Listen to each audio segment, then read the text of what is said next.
And we are on the air. Hello, everyone. This is My Two Cents, and welcome to my April Patrons Hangout. I know that usually we'd be having 2 Day with 2 cents, wrapping up your weekly news. However, I like to have this monthly hangout stream at a time when most people are able to attend. And generally, I've found that Saturdays are the best time to have most people to attend. So I will just let everyone know, if you would like to take part, these hangouts are not serious or structured. This is just a time for my patrons to chat with me about anything on your mind. Could be serious, could be politics, economics, could be cartoons. Because we've covered everything, and we've covered everything in between in the past. So if you'd like to get in on the conversation, you can always head to Subscribestar, Patreon, or Bitbacker. All three links are in the description. And although patrons do have priority, I will keep an eye on the chat box. So if there is something you'd like us to discuss, go ahead and put it in the chat. Can't promise we'll get to it, but I will try to accommodate everybody. So let's see. Right now we are joined by Pipsqueak, Mag, and Heartless Soy Boy. Each of you can go ahead, give yourselves a shout out. Guess we'll start with Soy Boy. Hi. Mag. Hello. And Pipsqueak. Yo. The only one who is joining us from Australia. I want to say ahead of time, if you hear wind, loud cars, etc., I'm outside. Sorry in advance. I'll mute myself a couple of times for that. All right, no problem. If you have reason to believe your mic may be causing background noise, if you could just mute your mic whenever you're not speaking, and that'll help the situation. And I see we've got 9 watching already. I'm gonna go. Actually, I forgot. I'm gonna tweet out the link here. But if anybody has anything on their mind they'd like to discuss, let's go ahead and jump right in.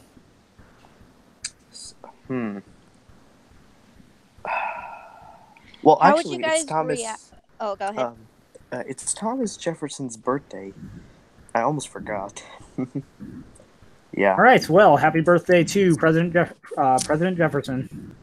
He was he was one of the only good ones, to be quite honest, when you think about it. I do like a lot of what Jefferson had to say. Yeah, definitely. Especially his quote on democracy. How, democracy is mob rule, where 51% of the people may take away the rights of the 49%. Yeah. All right. Mag, what were you going to say?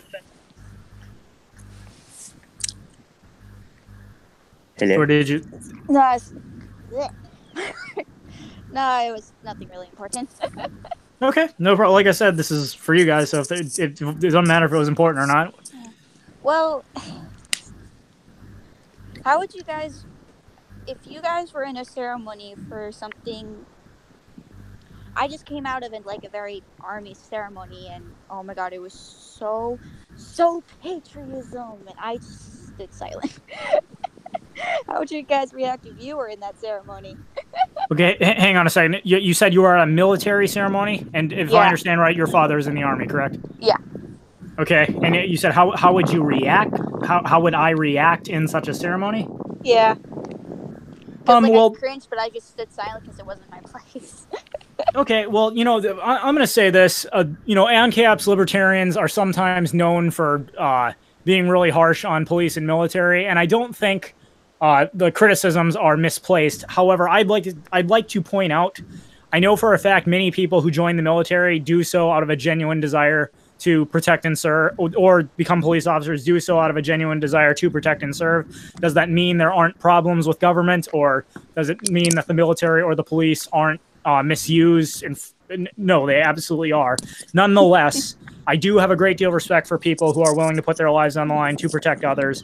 And I'm willing to give the majority of people who enter those professions the benefit of the doubt. The majority of people who join into the military are either they love their country and want to make sure that they're their neighbors and whatever not in their country, and first and foremost their families will be safe against any outside sources and whatnot. So they're generally going in because of A, they love their country, and B, they want to protect their family. I don't hate against soldiers. My thing is that I don't like commanders, is because it is a very corrupt system, and most people who are in that corrupt system, they've never gone on to those foreign countries and actually being in those same places, what their soldiers are doing and what they're telling them to do. So yes, I don't hate against absolutely soldiers. I hate against the commanders. yes, and much of the time, the narrative the public is given as to why the military is going into a particular region has is absolutely nothing like the real reasons they're going in. But another point I'd like to make about patriotism, even Rothbard himself acknowledged there's a difference between a state and a nation. If we want to talk about a nation just being a group of people who share a common history, common culture, and other features, I think nations are inevitable in that regard. In that, if people are given are allowed to hang on, Mag, I don't know if that's your mic, but if you go ahead and mute it for a second, I am still hearing a lot of. I am muted. Okay. I don't know if someone else's mic has a lot of background noise. It seems very quiet now. Okay, yeah, not sure what that was. Maybe it's just static. But I was going to say. Oh, go ahead. I was going to say, when people are allowed to voluntarily associate with one another, inevitably birds of a feather flock together, and people who are like each other come together. So in that regard, I don't think. Well, if there's an understanding that the rights, there cannot be a nation cannot have rights. A nation is just a group of people. Individual rights come first. I don't think there's anything wrong with recognizing and taking pride in one's associations as a member of a group. My problem, I definitely do think that there is. Oh God, wait. I definitely do think that there is good when it comes to like nationalism and having pride within your own country or whatnot at times, but to use it as with propaganda or use it as a putting in a highlight, and when in reality it's much worse than what you think it is, or how can I put it? Basically using it as if it was a weapon, or using it as a way to try to lure people in and whatnot. I don't fully agree with that aspect, but I do believe that people are allowed. I don't want to say the word allowed. People are going to have pride within their communities and within their groups, or within, or in this case with nationalism, their countries and whatnot. So it's very natural for people to do have pride if they generally do like their place, especially if they are voluntarily allowed to do voluntary actions and whatnot. If they generally like the place where they're at, they're going to feel some sort of happiness and pride from where they are.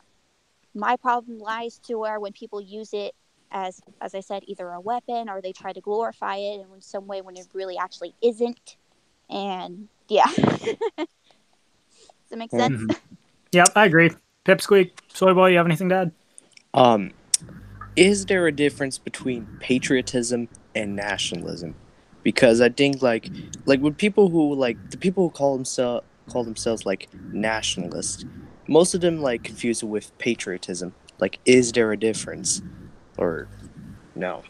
Yeah, I would say absolutely, and I was going to be my point. It's like, if patriotism is the love for your country and your countrymen and the desire to see them succeed, I am absolutely a patriot. But that's also why I'm an anarchist, because I believe that prosperity is created when people are permitted to make their own decisions. Yeah, I agree. Themselves, and that creates benefits for all, because in a voluntary system you can't benefit yourself without also benefiting somebody else, unless you go off and you're in a woods or something. Mm-hmm. It's in the mutual benefit for all to work together, and the state gets in the way of this. So if you want what's best for your country, you would be against the state. Mm-hmm. Exactly. You would be against trade restrictions or anything else that would hurt your own people, which is ironic, since I do see in the comment section Pacnasism said pride of a nation usually entails protectionism and nativism, which I can agree with that, in that many people who call themselves nationalists are also protectionists. But as you just pointed out, Pipsqueak, the irony is protectionist policies such as trade restrictions actually hurt your own people. So I don't see how they can be called nationalists. And also, like Candace Owens' comments saying that Hitler was not a nationalist because, like, if he was like for Germany, why did he take them to like a war, like, getting his own people killed, which was that's why I make this specific delineation between nationalism and patriotism. Nationalism is support of the nation, whereas patriotism is support of the country. the difference between those two. But from what I've seen very often is that people use patriotism as a way of propaganda, which I don't fully approve of. Yeah, definitely. Especially if you think back to the Iraq War in 2003. I mean, the post 9/11 euphoria was basically the whole reason that war was sold. Iraq has weapons of mass destruction. All the intelligence agencies agree on it. We've got to take care of this rising threat before they come and attack us. And for the most part, mainstream media, the whole American population ran with it. And I'm ashamed to say I was one of them. I was not an ANCAP at the time. But yeah, it's exactly that kind of patriotism is often used to fuel those kind of wars and other actions taken by the state.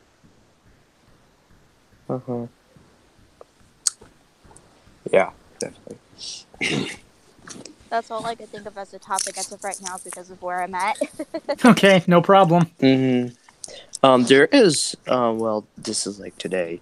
Hackers steal and publish FBI and law enforcement's officers' personal info. TechCrunch reports. One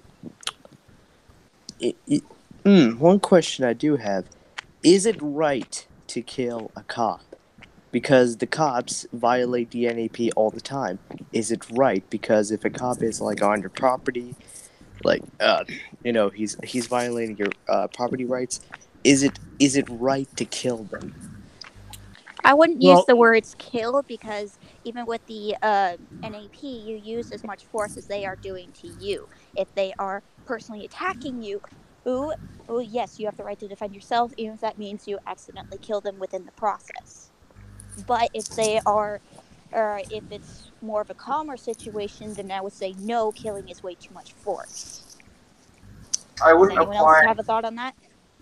I wouldn't apply the actions of the state onto individuals employed by the state. Like, if they're trying to arrest you and they don't have a warrant, and then yes, that absolutely applies, because they have no good reason to. They have no justification for bringing you in as a suspect. But I don't know. Yeah, I'm gonna chime in and say this. If a cop is trespassing on your property, no, it's not. Like, setting aside the question of the state at the moment, if someone is trespassing on your property, the mere fact that they're trespassing is not enough to justify killing them. The NAP would only allow you to use the proportionate amount of force necessary to correct the violation. So if you say, "Hey," you have enough to threaten them with a gun. Possibly, definitely, depending on and I would say it's all situation dictates. If I own a large piece of property and I see a gentleman holding a map wandering around looking lost, I'm probably not gonna walk out there with a gun in his face and say, "Get off my property." I'll be armed to protect myself, but I'd like to give him the courtesy of just saying, "Excuse me, are you lost?" I gotta go, guys. Sorry. Okay, no problem, Meg. I understand. Okay. Bye, guys. Thanks for showing up for what time you could. Yeah, are you lost? Can I help you? Compared to an individual who comes onto my property and I have reason to believe he has hostile intent. But yes, just the mere fact that they're trespassing does not necessarily mean you're justified in using force. Now, I would agree with Pipsqueak in that, yes, the police are funded by taxes and thus their existence is unjustified, but I don't... I would think back to the video I made by request about sovereign citizens, where sovereign citizens being these group of people who want to, their strategy is essentially find legal loopholes within the government, become sovereign from the government, and therefore they if they're pulled over by police or police come onto their property, they argue that they don't have an obligation to follow the state because the state is unjust and they've declared sovereignty. Now, I agree with them in principle that the state is unjust. Are you really going to make a difference? Like, when one person, when a cop pulls you over, if you refuse to pull over or pay your ticket or whatever the case may be, even if it is the case that what they're doing is unjust, you resisting like that is just going to get you thrown in jail while you'll be lost and forgotten. How exactly are you advancing the cause of liberty in doing that? Well, breaking the law, I guess, practicing agorism, like speeding is an example of agorism, but you would still be in trouble, of course. Yeah. Yes. So, and again, I'd say, so yeah, I'd say if police are on your property unjustly, you absolutely have the right to defend yourself. And at the end of the day, if my life is being threatened, I don't care what badge you wear. I'm going to defend myself. Mm-hmm. But again, I'd also like to again, as much as I agree, the state is unjust. Tax-funded law enforcement that violates the rights of others is unjust. I still do want to be careful to say I have personally known many people who have entered the law enforcement profession not because they just wanted to order people around, but because they genuinely wanted to protect their communities. There have been, I mean, for all the crooked cops out there who have killed innocent people, there are cops out there who have given their lives to protect innocent people as well. So Mm-hmm. I don't want to forget those people. As we talk about police abuses, which we absolutely need to, the police need to be called out when they violate the rights of the citizens. But I don't want to forget those that have laid down their lives in order to protect innocent people. So Yeah, definitely. mm-hmm. To answer your question, Pacna, yes, I did come to I was. I was just, I was really adolescent at the time, but I guess you could say I was a Bush conservative. I didn't become an ANCAP until I was an adult. Mm-hmm. And what is your opinion on David Friedman's argument against the NAP, like the flagpole? Have you heard of it? I'm pretty sure you did. Vaguely, I'm going to be honest. It's not something I've studied in depth enough for me to want to comment on it right now. Oh, can I tell you it? Yeah. Sure, go ahead. So basically, David Friedman used like an argument. Let's just say you're on the 11th floor, you're on your balcony, and there's like a 10th floor, and someone has a flagpole. And let's just say you fall. It's a flagpole argument, isn't it? Yeah, like you fall, and you grab the flagpole, and the owner says, "Get off my flagpole." Like, do you aggress on his property, or do you just let yourself die? He used that argument against the NAP, and yeah, it's been like on my head for like a few weeks now. Okay, well, this is something where I actually talked about this in my video. Is government the lesser of two evils? Anarcho-capitalist response to minarchism, and the question is always raised, and I think to a debate Lauren Southern did with Larkin Rose, where she challenged Larkin. She said, would you aggress on someone else's property if doing so was necessary in order to save your son's life? Well, I think most people realize that certain situations arise where you did not create the situation, and the option you would like to have on the table isn't available. For example, the analogy I used in my video was I said, suppose a man comes home and finds that invaders have broken into his home, are holding his wife and daughter at gunpoint, and under the circumstances, he determines that the only thing he can do to save them is break onto his neighbor's property, steal a gun, and use it to fend off the attackers. I think most of us would agree, having only seconds to make a decision, we'd do what was necessary to save our family, even if it meant aggressing on someone else's property. But that does not justify the fact that there may be, in extreme circumstances, a certain action may be the lesser of two evils, does not mean that the principle itself fails. Yeah, and I know another argument against the NAP, basically, like, let's just say your friend is injured and you need a car. Well, do you steal someone's car to take them to the hospital? And I know Esso said about this. He said, "Yeah, it's violating the NAP. Like, you may be on the the righteousness, but you're still in the wrong. It's not justified." Yeah, I would say, yeah, and I would agree. There are some circumstances where you have to pick the least immoral choice. The other argument that's always raised is, well, what about the beggar who's starving to death, and if he doesn't eat something now, he's going to die, so he steals a loaf of bread. That doesn't make it a moral. I think most people would sympathize with that person more than, the bank robber who's just trying to better his lot in life. The example I heard of, you fall off a building, land on a flagpole, and you need to break a window in order to get someone into somebody's apartment to get back into the building. I think what the most reasonable thing is, yes, break the window and then giving, if the person's home, tell, I fell off a fucking balcony, yeah, my bad. It's, it is technically your fault that you put yourself in that situation because you were careless or you were doing something stupid. So it is your responsibility to, make it right. Either to, apologize or come to an agreement with whoever's apartment you broke into, or replace the window or whatever. But it's kind of stupid that it would be expected that you would fall to your death. Like, if you have to break someone's fence down in order to save someone's life, yeah, pay for the fence. Or if someone has aggressed upon that person and put them in that situation, get them to pay for the fence. I don't know, is this because I believe very strongly in restorative justice, or is it something else? Yeah, and I know also made an argument like, like it's completely like it's so unrealistic. Like, who would say, yeah, get off my flagpole and fall to your death? Like, nobody would say that. Mm-hmm. And I think one thing, people who argue for the existence of the state make arguments exactly like this, and then say, "See, we need a state." But think about it. Just because I might be justified in violating someone else's property rights in order to save my life, that wouldn't therefore say, because there exists a particular situation where violating someone else's property rights is necessary to save my life, therefore I need to have the unconditional right to violate anyone's property rights all the time because there is this one situation. And that's essentially what arguments for the state are. Mm-hmm.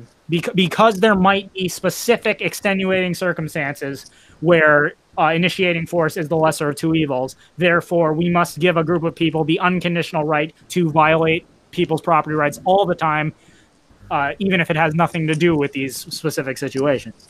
Mm-hmm. Yeah. And I would also contend there's a difference between questions about what may be necessary to save a person and what may whether specific circumstances I can only, like, if I can only say there are two people that are going to die if I do nothing, I can only save one of them.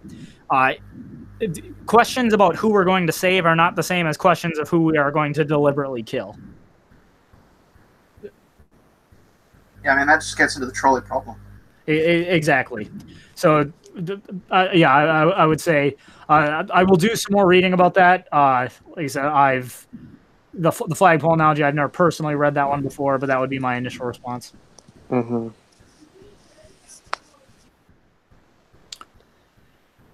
All right, well, if nobody else has anything else, there's something quick I wanted to bring up. It ended up not making it into Today with 2 Cents the week this article was published.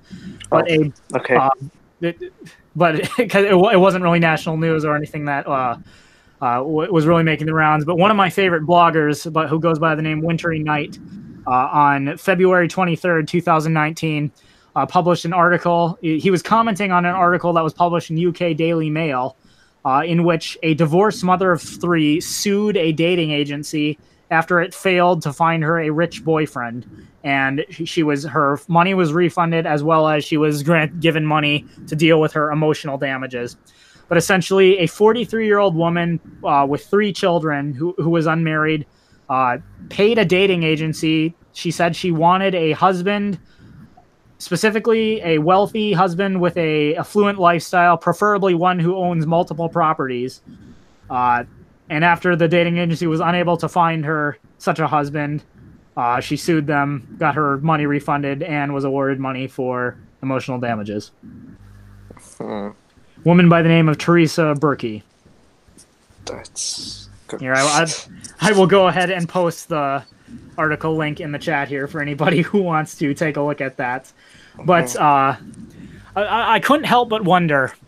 So it's a well-known fact that if it is the genuine desire for a woman to get married and stay married, the best thing she can do for herself is stay a virgin before she gets married, actively pursue marriage in her early 20s, and not rack up a ton of debt before she gets married. But a woman who is 43, well past childbearing age, already has 3 children, so clearly she's been in relationships with other men, is angry that a dating site couldn't find her a wealthy, affluent boyfriend, preferably one who has more than who owns multiple properties. Mhm. Now, granted, I think I don't know what this dating site promised her. If they promise you we'll find you whoever we want, then the dating site's stupid. But if she actually believed that a dating service was going to find her such a boyfriend, given her current situation, I have to wonder. Mhm. Yeah, it's like, well, if they broke the terms of the contract, then yeah, that contract is null and void, and they need to return the money. But emotional damages, really, really. Mm-hmm. And you know, maybe this is the dumbest dating service in the world, and they made a promise, we will find you whoever you want, in which case they're stupid. I can't imagine any dating service who has a reasonable lawyer working for them saying you ought to tell people we'll promise to find you somebody, because let's face it, there are some people out there that just are not marriage material, and therefore any dating service that says we 100% promise to find you someone has got to be stupid, which makes it difficult for me to believe that the dating service actually explicitly in the contract said we'll find you whoever we want. You'd think they'd have some kind of disclaimer in there saying we cannot guarantee, although we will do our best. But Mhm. Hey, 2 cents. yes. Are you are you interested in moving your streams to DLive?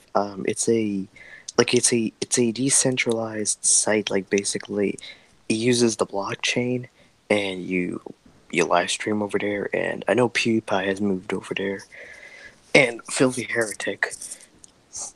So I wouldn't touch DLive with a 10-foot barge pole. Actually looking at it, they link to all of these other, they link to Google, Facebook, all that. They have a policy on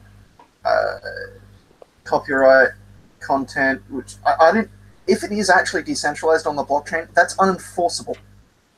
Hmm. So it's like, they say it's like decentralized. How? They have all of this other stuff which indicates that it's actually a centralized platform. So, Well, I guess they're a 10-foot barge pole. I guess they're a hybrid like Minds. Minds is basically centralized and decentralized at the same time. I guess my thoughts on alternative tech. So far, I like BitChute as an alternative to YouTube. I like Minds as an alternative to Facebook. I like Gab as an alternative to Twitter. I guess would I consider using another alternative platform?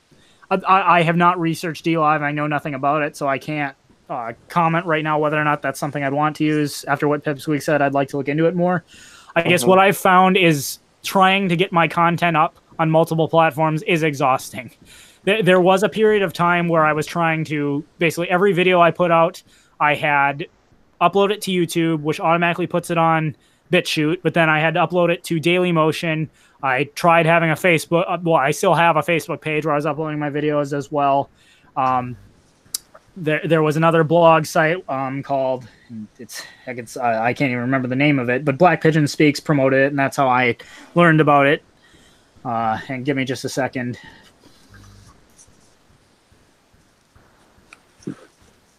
I have the links to all the social media I've ever created on my channel. I'm turning there to the About section.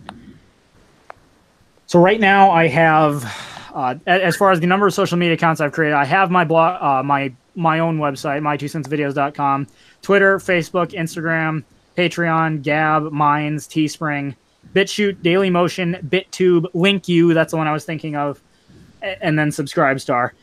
And I will just say, trying to manage all those got absolutely exhausting. I just couldn't do it anymore. So, yeah, I think that's one of the reasons why BitChute has been really popular. Like, because you link your YouTube account and they'll automatically pull your videos and mirror them. It's like, that's brilliant. Why has nobody else thought of this? Exactly, because the amount of time it took to download the video, because I could upload the raw files, but it's a lot faster to, once it's already been processed by YouTube, downloading it and then uploading it goes a lot faster. But even then, it took me a minimum of half an hour to get a video from YouTube onto Dailymotion and to Facebook. That's another hour of work.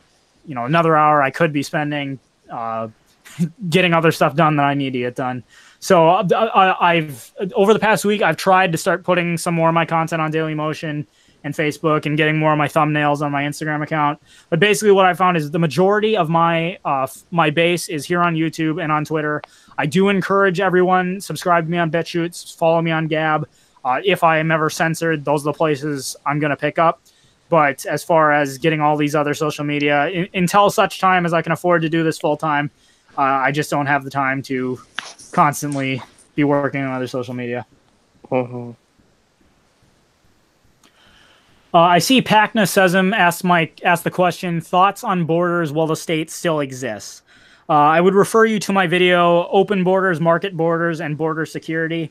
But to make a long story short, I think the question you're asking is, setting aside the fact we all agree the state is unjust, do you think right now, as it is, the state it would be a good thing to abolish border restrictions? My answer is no. And I say that for this reason.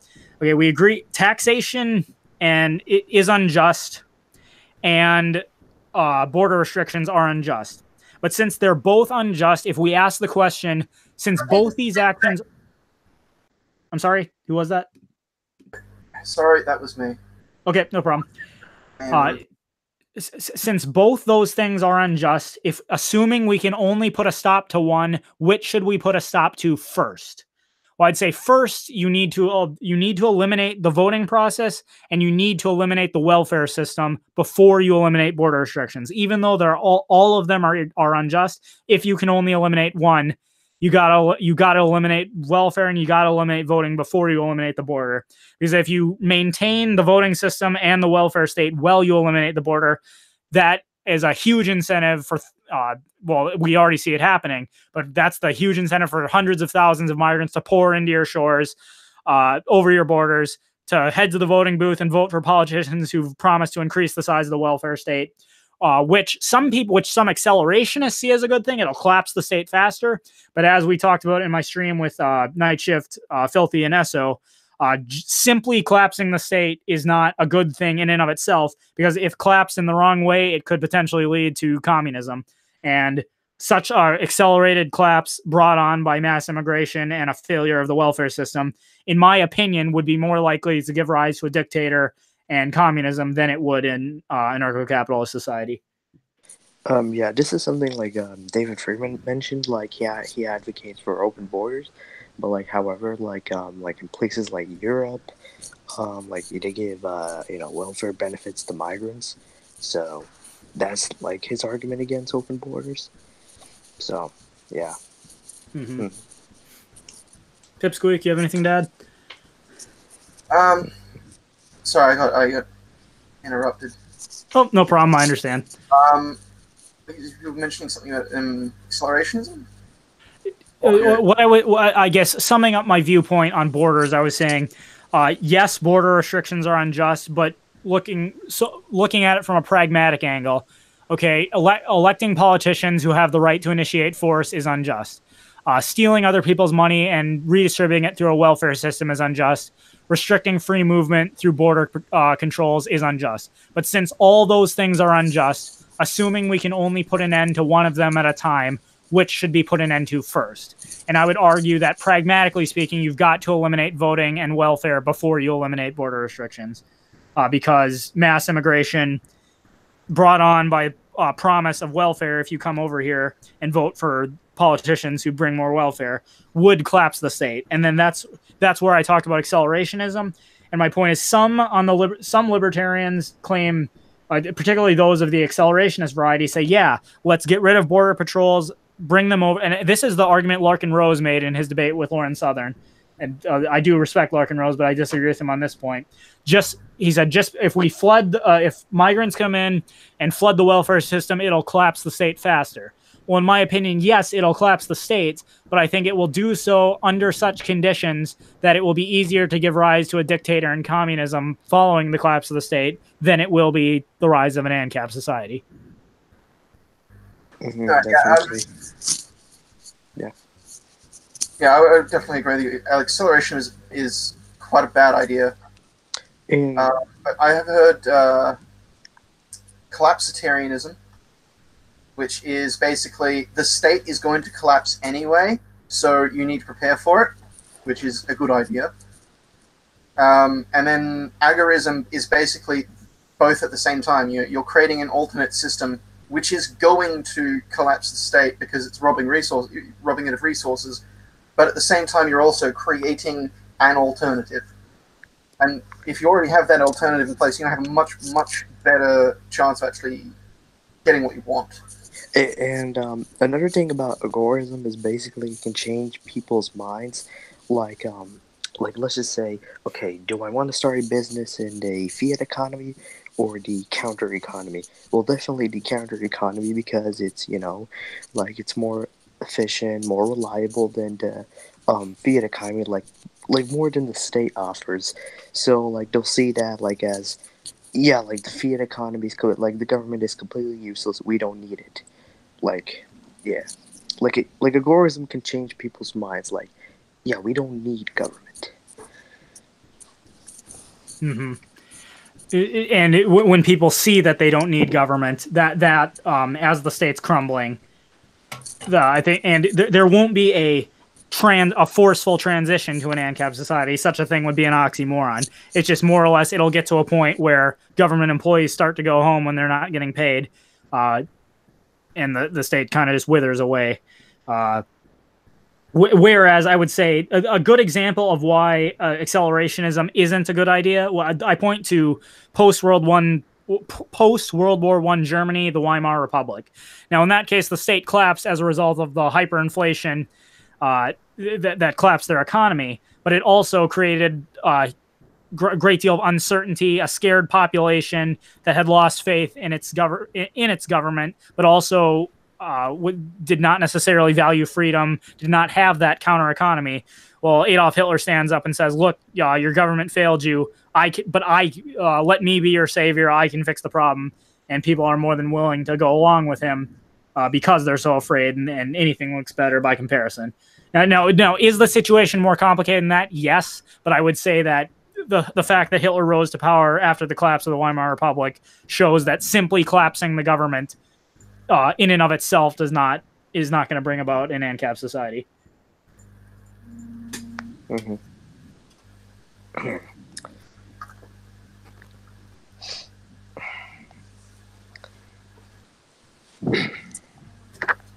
All right. Now, I will remind everyone we don't necessarily need to talk about entirely about serious stuff. This is just a hangout, so if there's anything even totally unrelated to anything else I usually talk about, we can handle that. Pipsqueak, I know you do have a meme for us. I'll try to hold that off till the end, but if we don't have anything else, if you want to go ahead and you can share that whenever you'd like. Right now would be the perfect time to lighten the mood with it. All right, why not? Mm-hmm.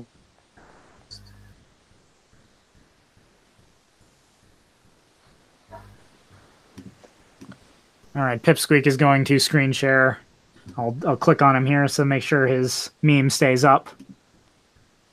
But the meme is Star Wars. Remember Lando? Remember Palpatine? Come on, guys, remember? We're desperate. Wars. Yeah. No, actually, I think the F word already got said once in this stream, so if it's getting demonetized, so be it. But yes, Star Wars is definitely fading. Yes, which really is a shame. I gotta say, I have always loved Star Wars. I think I was like 6 years old when I saw the originals. The prequels were plot-wise kind of sucked, but the special effects and the lightsaber fighting was amazing. But I'll disagree with you. I thought the prequels actually had quite a good story, but the execution was way off. Okay. I guess let me go. I'm gonna give you my opinion on each of the prequels. Okay, Episode 1, good plot. Well, I'll actually say of all the prequels, I probably liked Episode 1 the best. Episode 2 had some amazing lightsaber fighting.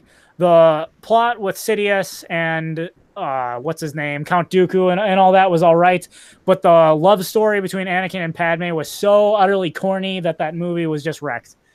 Yeah, it's that entire thing is the reason why I used to rank. Well, actually, no. It's the reason I still do rank Attack of the Clones as the worst Star Wars movie, because for 3/4 of it, it's not a Star Wars movie. Yes. No, granted, I liked Attack of the Clones at the time. I was an adolescent boy, and Natalie Portman really got me going. So in that regard, and I think in my video about Natalie Portman, I said that. but once I was old enough to watch it and like actually go beyond the low cut dresses she was wearing, I realized Hayden Christensen can't act. This is a horribly corny love story, and it's frankly like the if you took that out, I wouldn't care. So it's if you took that entire thing out and actually gave more time for the Clone Wars part, it would be a great movie. Mm-hmm. But it's like the Clone Wars part takes up so little time, and they cram so much stuff into it, and there's so much going on at the screen. I can't watch it. My brain turns off. Can't handle it. It's just information overload. Exactly. That scene where they're sitting by the fire and Anakin confesses, like, it's just unbelievable. I can't believe Hayden Christensen got that role. What did he do in the auditions? But he's sitting there with like this blank stare on his face, completely monotone voice. That kiss. I pray the kiss will not become a scar. And I'm just thinking, are you kidding me? Yeah. Anyways, moving on. Episode 3. Again, I guess I can agree with you, Pipsqueak. The plot was okay. I just feel like how it ended up, how the whole transition to which he becomes Vader, just didn't move me quite as much as I thought it would. I mean, I understand what they were going for. Actually, mind you, I will say my opinion of the prequels is fairly heavily colored by the Clone Wars animated series. And if you've seen the animated series, you know exactly what I mean. The transition from Anakin to Vader, they do a lot of work on that, and it's very well done. Okay, I've actually not watched the Clone Wars series, so is that on Netflix? I'm not sure where it is, but if you have the opportunity to watch it, do it. Okay, I will. Now moving on to, since Disney has taken over all the new movies they put out. Episode 7 was clearly an effort to, play to the nostalgia. It was essentially episode 4 retooled, which, granted, when I went to the theaters and saw it, I said to myself, that's a great movie, because the nostalgia did get me. But after I thought about it, I kind of said, you know what? This really, the whole movie was just kind of pandering to the nostalgia. They really didn't add anything meaningful to the Star Wars universe, so I didn't terribly like that. Rogue One was good. I mean, it wasn't. I didn't care about the story of Rogue One quite as much as a lot of people did. I mean, it was just telling the story of how they stole the Death Star plans. Solo, again, decently entertaining movie, but nothing I'm jumping up and down for. Episode 8, again, when I first saw it, there were some good parts. It was entertaining, but the whole plot with Finn and what's her face, Rose, I think that's her name. The movie could have done without that entirely if they just focused on Rey and Luke, and if Luke hadn't turned into such a dumbass after whatever happened. I thought. I mean, the fact that Mark Hamill came back and reprised the role was great, but I did not like what they did with Luke. He turned into basically. The more I think about the Last Jedi, the less I like it. So that's all I'm going to say on that topic. Yeah, exactly. I have a lot of disagreement. Force Awakens, I don't know. It's J.J. Abrams. He likes rehashing movies. He did this with Star Trek as well. It's like he likes rehashing movies that he likes. And what a lot of people say, one of his strengths as a director is mimicking other styles of people whose movies is like, is that really a good thing? But the main problems with Force Awakens is because J.J. Abrams also likes the mystery box a lot. That's only good if you get a good resolution, and we categorically did not get a good resolution. Yeah, absolutely.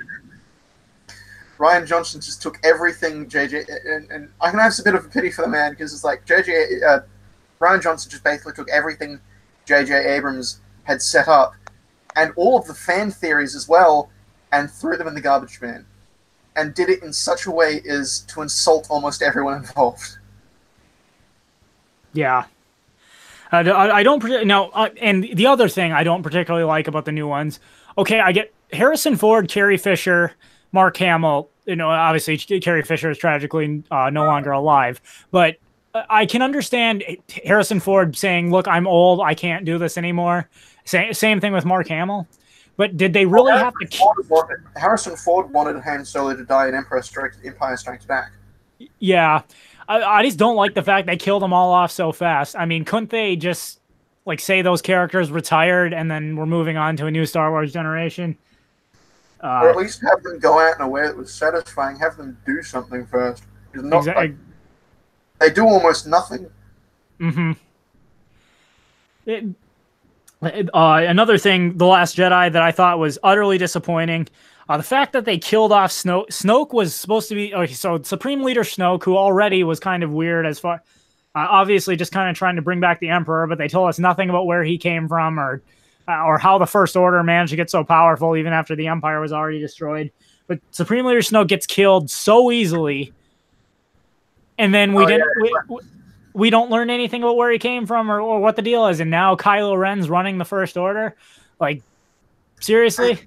My main problem with Snoke is, like, people have argued, oh, the Emperor didn't have a backstory in the originals. Like, that's because the Emperor didn't need a backstory. He's the Emperor of the Empire. That's his backstory. You don't really need any other explanations because we don't know anything previously, and we can assume that the Emperor took power in the clone. If we ignore the prequels for now, we can assume that the Emperor took power at or during the Clone Wars because they're supposed to be a big thing in the past that set up events later on, so we can assume he's involved with that somehow, but he doesn't really need a backstory. He's the big bad evil guy that you need to defeat. That's his backstory. Like, yeah, but... And whereas with Snoke, it's like, okay, hang on, we've got 6 movies previously, where did he come from? Exactly. And you know, I actually like how they ended up setting up the Emperor's backstory with Palpatine. Okay, fine. The Jedi believe they killed for however long the Republics existed. The Jedi believe they killed off all the Sith, but secretly the Sith have still been existing.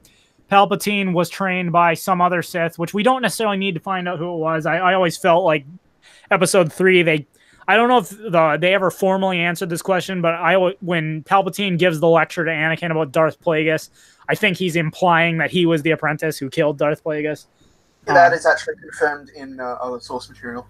Okay, so yeah, so Palpatine was the apprentice of this great Sith master. Like all good Sith, either the master kills the apprentice a few times. Finally, one of his apprentices gets smart enough to kill the master, and then he goes on to be the master who has a couple apprentices. But, you know, he works his way up in the Senate in Naboo, gets into becomes the Chancellor. All the while, he's this conniving figure who's been moving the chess pieces around, and then finally in Episode 3, he takes power. I thought it was a decent plot. You know, he's been behind the scenes all this time. People thought he was a good guy, and then when the moment's right, he strikes. But then he doesn't manage to eradicate all the Jedi. They work their own plan and come back and defeat him, Episodes 4, 5, and 6. But then, like you said, Snoke comes out of nowhere, no backstory, no explanation, and then he just gets killed off really, really easily. It was totally disappointing. Uh-huh.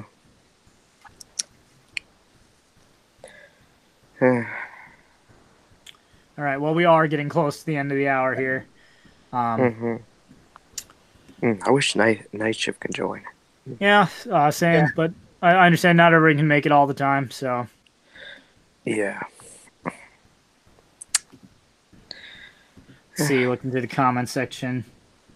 Thoughts on children and parental rights. Pacna, I'm going to be totally honest. You and I have already had that debate, and I have no desire to rehash it here.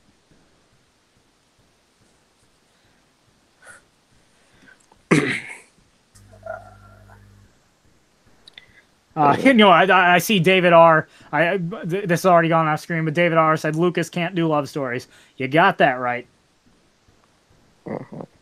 James Bond is more romantic than Episode 2. Mm-hmm.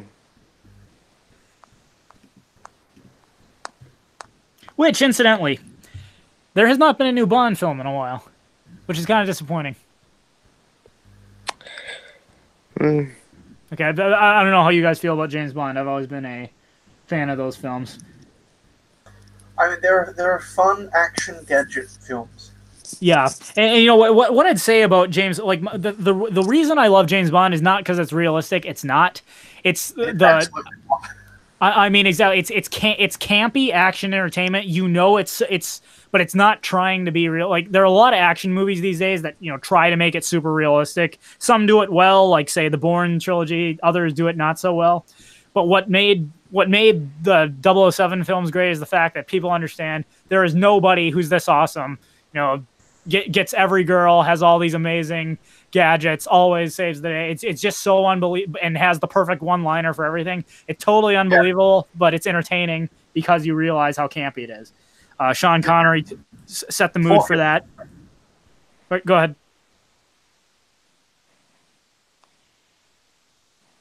Pipsqueak, did you? Oh no, he left. Oh. All right, looks like we lost Pipsqueak. So I'm not sure if his connection cut out or if he got interrupted. But anyways, He's back. He's back. Apologies for starting. All right. Sorry we lost you for a moment there, Pipsqueak. Yeah. What did you have to say? Basic formula of a Bond film is good actor, good one-liners, good women, and good gadgets. Exactly. Now There's that's nothing why. wrong with that. Exactly. Now that's why I did not particularly like the Daniel Craig films as much as I like the older ones. I thought they were trying too hard to make Bond a badass. Which, granted, the Daniel Craig films had some better fight scenes, like hand-to-hand fight scenes than the older Bond films. But he wasn't as suave. He didn't have as many one-liners. It moved from. They tried to make it more hardcore than campy, and I thought that didn't work. I would much rather go back to the Pierce Brosnan, Sean Connery type. Yeah, you got to have a bit of camp too. Exactly. That's and just because we like the James Bond sort of campy action scenes doesn't mean we don't like a really good thriller spy as well. Like, if you had a movie where you had like a US or British spy going around East Berlin without any gadgets, without any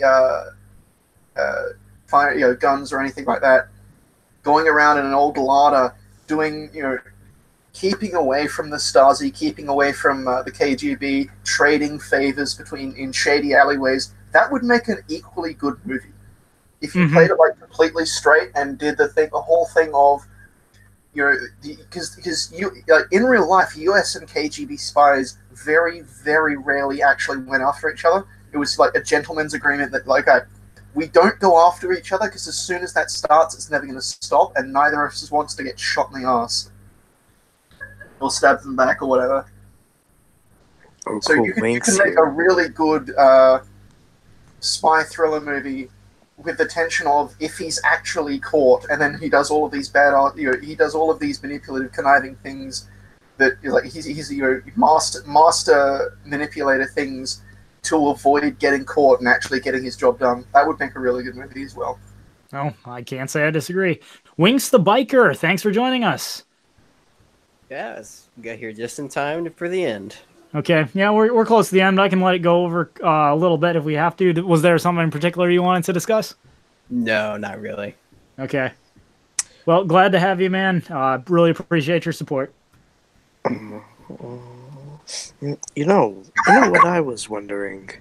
What happened to Samuel Conkin's son? I know he had a son. What happened to the guy? I'm gonna have to confess ignorance on that one.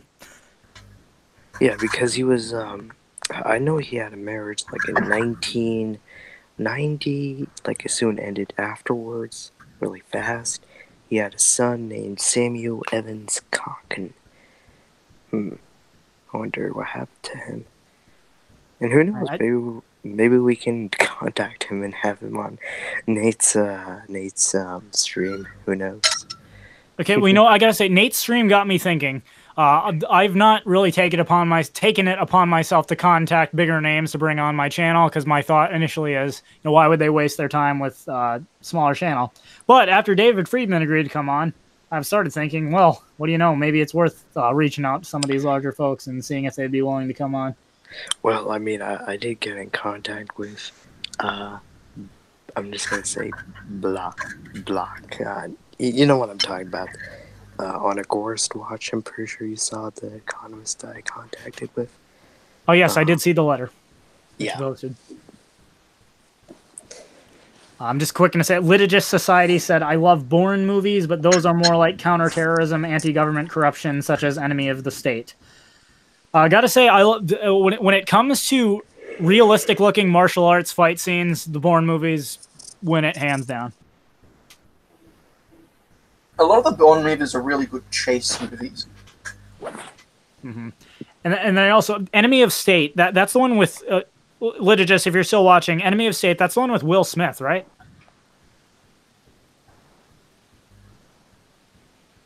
I know there is a delay between when I speak and when you guys actually hear it, so... I don't know if any of you guys know. Enemy of State, is that Will Smith? Oh, yes. Litigious Society say yes.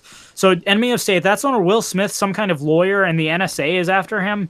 And it basically kind of goes into all the things the NSA can do to copy your phone calls and emails and bug your house and whatnot. Actually, something I remember that Jack Black is in that movie, and it's the only serious role I have ever seen Jack Black in.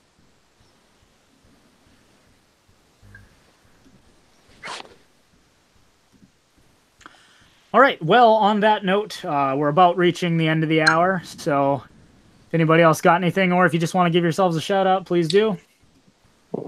I got nothing. All right. Well, thank you everybody for being here. Thank you so much for your support. You guys make this channel possible, and I love you so much for it.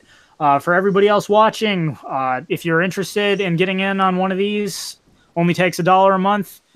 For the weekly live streams, it's priority goes to the higher tier patrons, but for these hangouts, anybody is welcome to come. So head over to Subscribestar, Patreon, or Bitbacker. All links are in the description. For those of you who aren't able to donate but just love the channel, thank you so much for your support. And as always, that is my 2 cents. So take it for what it's worth.